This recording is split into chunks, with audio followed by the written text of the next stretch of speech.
Okay, so let's say you've got a property here in Salida or somewhere else in Chaffee County, and you're thinking about renting it out, or maybe you're looking at buying a place and wondering which rental strategy actually makes sense.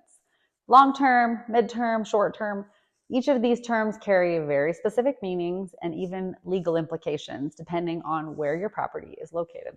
So today, I wanted to break down the differences between long term, mid term, and short term rentals in our area, and not just in theory, but in how they're actually handled here in Salida and across the country. This is going to help you figure out which option makes the most sense for your goals, your property, your location, and how to stay compliant in a market that is getting trickier by the year. All right, so let's start with the simplest one, long-term rentals.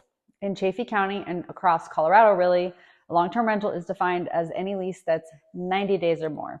Most traditional leases are 6 months or 12 months.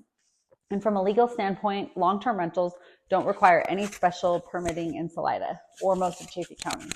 There's no city-issued rental license, no occupancy taxes, no nightly rate caps, nothing like that. But this is important to know if you're renting out more than one unit or you're a landlord with more than 5 properties, you do need to be prepared to understand and know state tenant landlord laws, especially the changes that have happened in the last few years around notice periods, eviction timelines, habitability requirements. It's changed a lot in Colorado. And in Salida specifically, long-term rentals are encouraged. The city's made it clear that full-time housing is a huge priority. And with the ongoing housing shortage in our area, long-term rentals are actually less regulated than any other type of rental. They just don't make as much income. So if you've got a property and you want consistent income with fewer legal hoops, a long-term lease is your lowest friction option. Easy to get in, easy to make it happen. Not a ton of money, but at least it's steady. That said, long-term rentals often don't offer the flexibility that midterm and short terms do because you're locked in with a tenant in there. You can't adjust your rates during each season. And if you get a bad tenant, then you have to be in it for the duration of the lease, unless you want to take drastic measures to get them out. So what's an in-between option? Midterm rentals. In Chaffee County right now, they are getting a lot more popular. Midterm rental is a stay typically of 30 to 89 days. These are often occupied in our area by travel nurses, remote workers, seasonal opportunists, digital nomads, hunters, folks moving to the area and just wanting to try it out before they buy, or people who sold their house and are trying to finish a build or maybe in limbo for just a few months so they can get into their purchased property. And here's the thing. In years past, this was a kind of unregulated space, but it wasn't quite short term, not quite long term. So there weren't really rules and it flew under the radar a lot. But that is changing. In 2025, both the city of Salida and the whole of Chaffee County have started paying way more attention to midterm rentals. So that looks like in the city of Salida limits, if you're consistently doing midterm rentals, you may be required to register your property depending on the number of units you're renting out and how you market it. It's not as intense as the STR permit, the short-term rental permit, but the city does want accountability from these midterm rental landlords.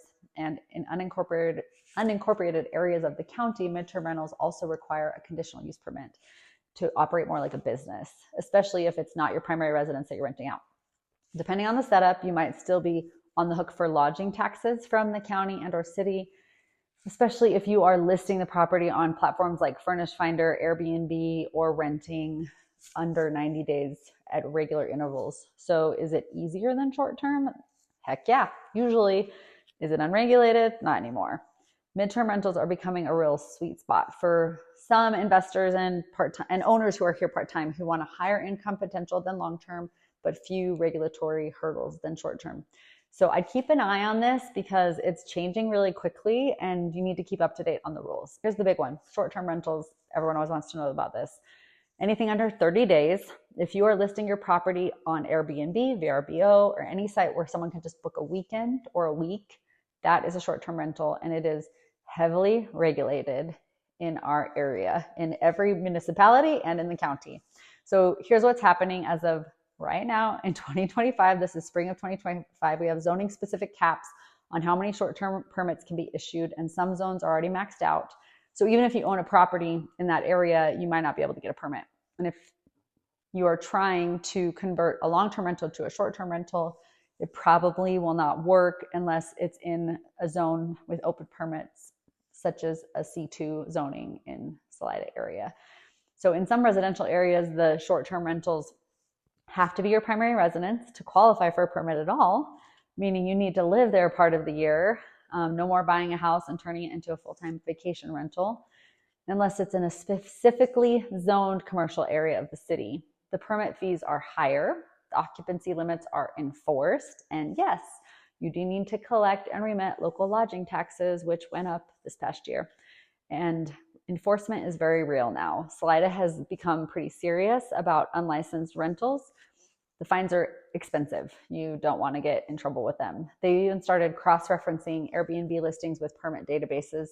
In Poncha Springs, the rules are a little looser, but I've talked personally to someone who's in charge of enforcing it, and they are even tightening their restrictions. Their moratorium is lifted, and there's still some zones that allow short-term rentals, but you need a permit, and you'll be paying the lodging tax there to the county too.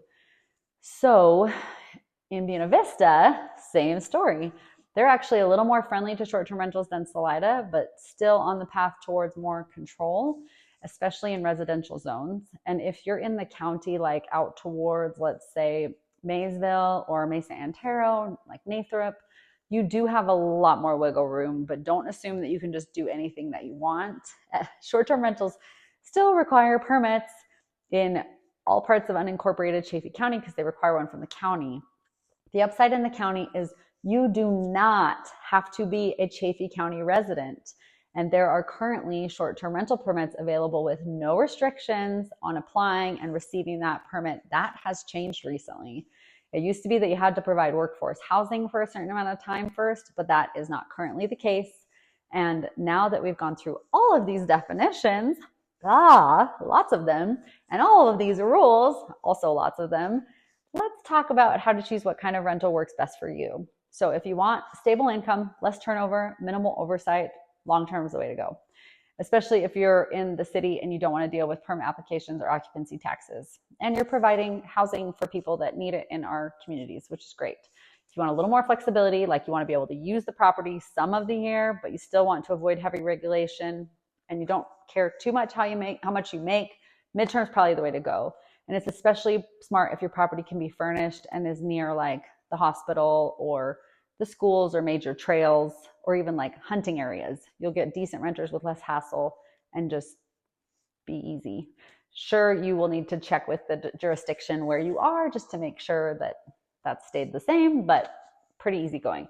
And if you want maximum nightly income, you're okay jumping through several hoops, then yeah, short-term rentals work. But you do need to be strategic. You need to know where you can legally run one, whether the permits are available, and be prepared to run it like a business with its own accounting and bookkeeping, because that's what it is, a business.